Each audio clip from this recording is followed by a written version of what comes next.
कक्षा 11वीं विषय गणित। आज हम चलते हैं अध्याय 8 द्विपद प्रमेय या बाइनोमल थ्योरम। द्विपद प्रमेय क्या है, इसको सबसे पहले हम देखते हैं। द्विपद प्रमेय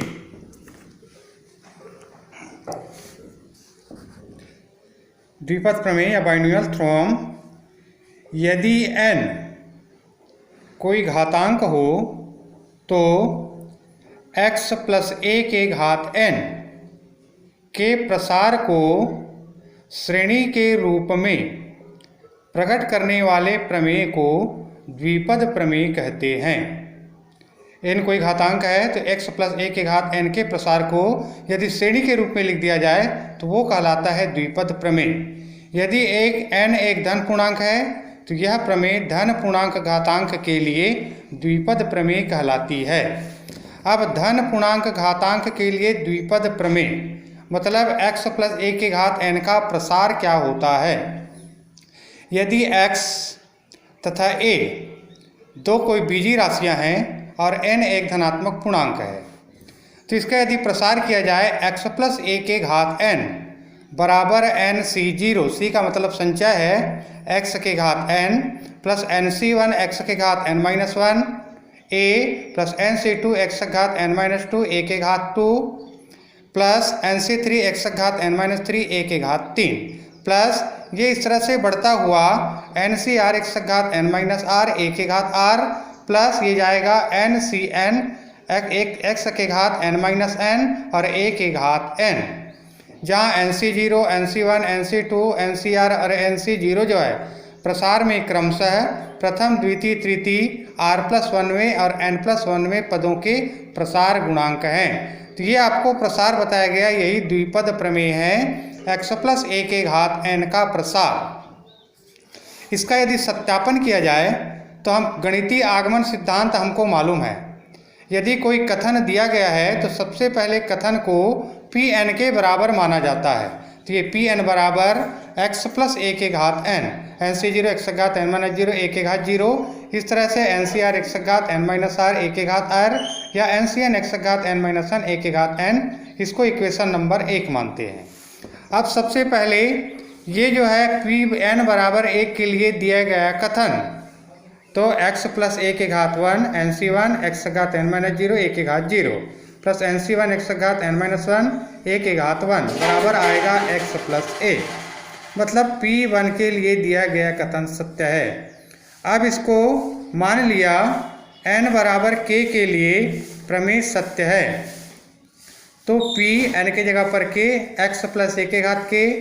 c0 x के घात k माइनस 0 a के घात 0 kc1 x के घात k माइनस 1 a के घात 1 प्लस kc2 x के घात k माइनस 2 a के घात 2, इस तरह से kcr x के घात k माइनस r a के घात r plus dash plus kck x के घात k माइनस k a के घात k सत्य है, इसको मान लिया जाता है। अब दोनों पक्षों में x प्लस a का गुणा करना है,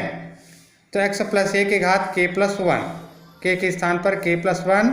तो हो जाएगा x प्लस a गुणित kc0 x के घात k माइनस 0 a के घात 0। ये पद में आपको गुणा करना है x प्लस a का, ये प्रसार का पद है। उसके बाद ये हो जाएगा kc0 x के घात k plus 1 plus kc0 kc1 इसका घात है x के घात k और a इसका गुणांक है, प्लस kc1 kc2 इसका गुणांक हुआ k के घात k माइनस 1 a के घात k, इसी तरह से kcr माइनस 1 kck इसका गुणांक kcr माइनस 1 प्लस 1 a के घात r, प्लस इसी तरह से आगे आपको गुणांक करते जाना है। तो अंत में ये सिद्ध हो जाता है, क्योंकि kc0 बराबर k प्लस 1 c0 बराबर 1 या kck बराबर k प्लस 1 ck प्लस 1 बराबर भी 1। तो इस समीकरण नंबर 1 से स्पष्ट है कि k प्लस 1 के लिए भी सत्य है। तो गणितीय आगमन सिद्धांत से द्विपद प्रमेय n के किसी भी धन पूर्णांक के लिए सत्य है। अब x प्लस a के लिए हम x प्लस a के घात n के लिए हमने देखा, अब x माइनस a के घात n का प्रसार, क्योंकि x प्लस a के घात n बराबर x का घात n प्लस nc1 x के घात n minus 1 a plus nc2 x के घात n माइनस 2 a के घात 2 ncr x के घात n माइनस r a के घात r प्लस a के घात n। उपयुक्त सूत्र में a के स्थान पर ऋण a रख दीजिए, तो हो जाएगा x माइनस a के घात n बराबर x का घात n प्लस nc1 x का घात n माइनस 1 माइनस a, सब ये हो जाएगा minus a square minus a के घात r माइनस a के घात n। तो इसका प्रसार इस तरह से आएगा x के घात n माइनस nc1 x का घात n minus 1 a plus nc2 x का घात n माइनस 2 a के घात 2। मतलब यहाँ पर विषम संख्या वाला जो है वो ऋणात्मक होगा और सम संख्या वाला धनात्मक। तो यहाँ पर जैसे NCR x का घात n माइनस r a के घात आ रहा है तो यहाँ -1 होगा और यहाँ भी अंत वाले पद में भी -1 का घात n।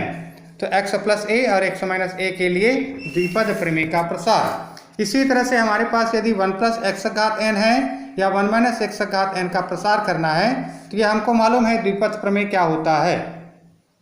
अब हमको मालूम है x प्लस a के घात n बराबर x का घात n प्लस nc1 x का घात n minus 1 plus nc2 x का घात n माइनस 2 a के घात 2 plus dash dash dash ncr x का घात n माइनस r a के घात r प्लस a के घात n। x के स्थान पर 1 और a के स्थान पर x रख दिया गया तो 1 प्लस x के घात n 1 plus nc1 x nc2 x square plus dash dash ncr x का घात r प्लस x के घात n। पुनः x प्लस a के घात n के प्रसार में x के स्थान पर 1 और a के स्थान पर ऋण x रखेंगे तो 1 माइनस x के घात n बराबर 1 minus nc1 x nc2 x square plus minus 1 r ncr x का घात r प्लस -1 के घात n x के घात n। अब यहाँ पे देखिए हमको मालूम हो गया कि द्विपद प्रमेय का प्रसार क्या होता है। इसका व्यापक पद जनरल टर्म हम जानते हैं x प्लस a का घात n बराबर nc0 x का घात n माइनस 0 a के घात 0 प्लस nc1 x का घात n माइनस 1 a के घात 1 nc2 x का घात n माइनस 2 a के घात 2 प्लस nc3 x का घात n माइनस 3 a के घात 3 plus dash dash dash a के घात n अंतिम पद। क्योंकि यह पहले पद को यदि t1 माना जाए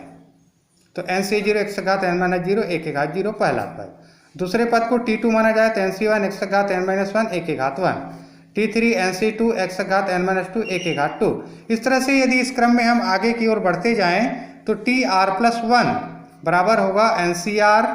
x का घात n माइनस r a के घात r tr plus 1 ncr x का घात n माइनस r a का घात r। तो x प्लस a के घात n के विस्तार में r प्लस 1वां पद इसका व्यापक पद कहलाता है और इसका मान होता है ncr x का घात n माइनस r a के घात r। अब इसी में व्यापक पद का आता है मिडिल टर्म या मध्य पद। x प्लस a के घात n के प्रसार में पदों की संख्या n प्लस 1 होती है। इन पदों का मध्य पद n के मान पर निर्भर करता है। यदि n का मान सम अथवा विषम कुछ भी हो सकता है तो इनके ज्ञात करने की पहली स्थिति जब n बराबर सम है, मध्य पद निकालना है अर्थात n बराबर 2m। इस स्थिति में प्रसारित पदों की संख्या 2m प्लस 1 होगी। m आदि से m पद और अंत से m पद छोड़ देने पर m प्लस 1वां पद अर्थात n/2 प्लस 1वां पद बचेगा। यही श्रेणी का मध्य पद होगा। यह मध्य पद बराबर होगा t n/2 plus 1 nc n/2 x का घात n माइनस n/2 a के घात n माइनस 2 या nc n/2 x का घात n माइनस 2 a के घात n/2। द्वितीय स्थिति जब n विषम है तब मान लिया n बराबर 2m प्लस 1 तब श्रेणी में कुल पदों की संख्या 2m प्लस 2 होगी। आदि से m और अंत से m पद को यदि छोड़ देते हैं तो m प्लस 1वें पद और m प्लस 2वें पद दोनों ही मध्य पद होंगे अर्थात n प्लस 1/2 तथा n प्लस 3/2 ये मध्य पद कहलाएगा द्वितीय स्थिति में जब विषम है तब। अब अगले में इससे संबंधित जो प्रश्नावली है 8.1 इसका हमको हल करना